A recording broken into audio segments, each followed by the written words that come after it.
Welcome to our channel. Today we how to update Zendesk tickets from Typeform submissions, detailed guide step by step clearly. Open your Typeform account and log in. Create a new form or select an existing form to modify.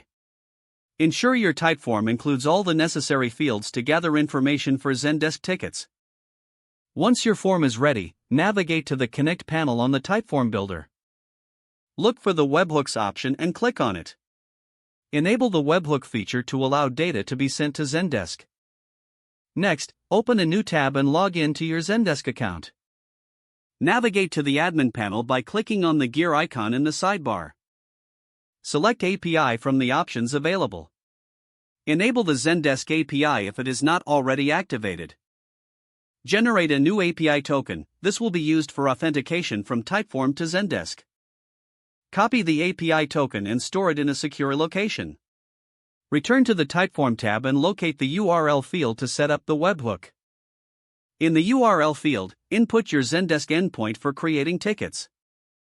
The typical endpoint structure is https://your_subdomain.zendesk.com/api/v2/. Open a text editor to format your JSON payload. The payload should include the necessary fields like subject, description, and requester. Here's a basic example of the JSON structure. Copy the JSON payload and return to Typeform's webhook configuration. Paste the JSON data into the appropriate section in Typeform.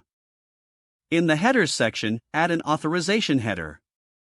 The header should be formatted as basic your_encoded_ credentials. Replace your _encoded_ credentials with the base 64 encoded string of your Zendesk email and API token. Testing the webhook is crucial. Fill out your Typeform and submit it to ensure that the ticket is created in Zendesk.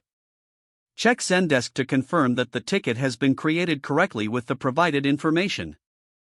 If necessary, refine your Typeform fields or the JSON payload for better accuracy.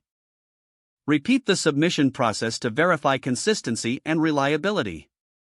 Once everything is functioning as expected, your integration is complete. Don't forget to like this video and subscribe to our channel for more step-by-step tech guides.